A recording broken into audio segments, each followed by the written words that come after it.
Do we have to be friends with everyone? That's a question that I think often rolls around in our heads, especially when we're in relationships where we've been taken advantage of, or we've been hurt, or we deemed it toxic in that relationship and we no longer want to be a part of it anymore. So we kind of subliminally ask ourselves, like, do we even need to be friends with everyone? Is that something that's needed? Is it necessary? Um, and and I think that's a question that we ask each other as well, sometimes even in judgment of one another. And I think that that's a good question to ask.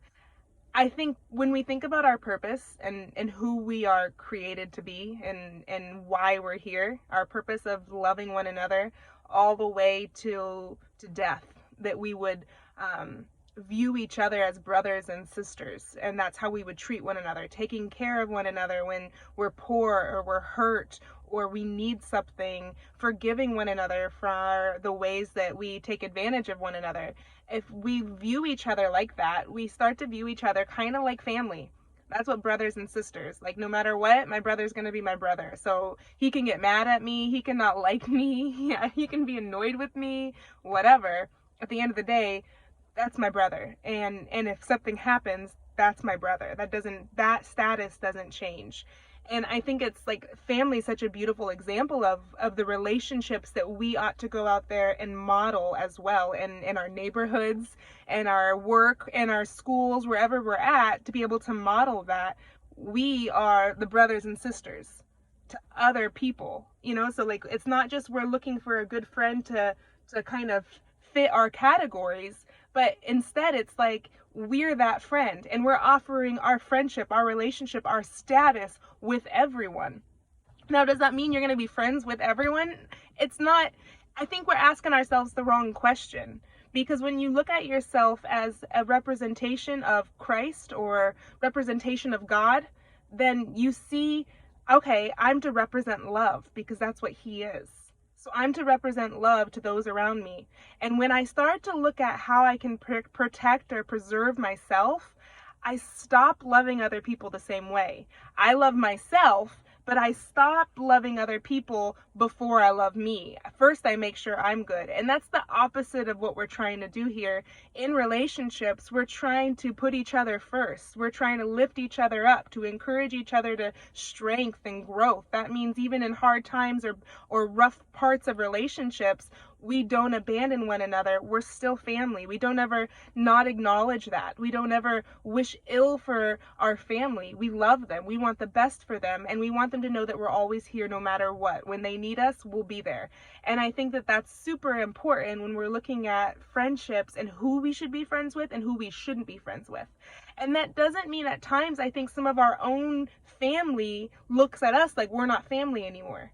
If you've ever had that situation in an actual family or in a friendship where they're the ones who kind of look at you differently, and so now you're responding to how they're looking at you. And so I would, in those relationships, encourage you to define what friendship is. Define the relationship through your own actions. So take a stance that's like, no matter how you look at me, I'm going to be here.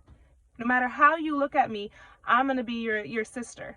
I'm going to be your brother, no matter how you look at me. And I'll love you that way. In looking at my own, even in my marriage, my own relationship, when I start to look at Jody as not just my husband, but like my brother, like a big brother who's looking out for me, who I love, who's not going anywhere. No matter what, they're going to be my big brother. No matter what, they're going to look out for me. They're going to protect me. They're going to love me. They're going to tell me the information that I don't know yet so that I don't have to go through the same bad experience as big brother did.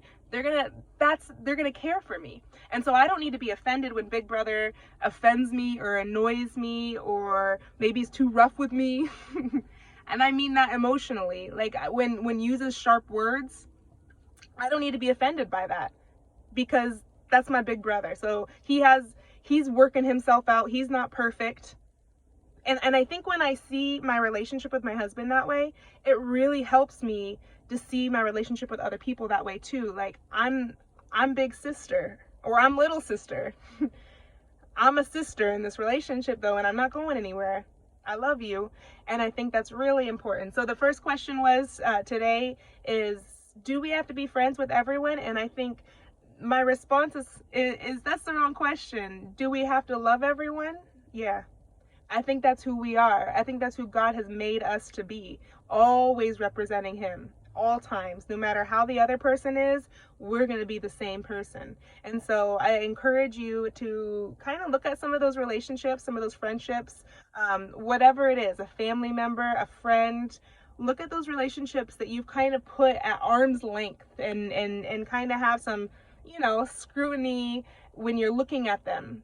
Take another look at that relationship and see how you can better represent love in all your relationships.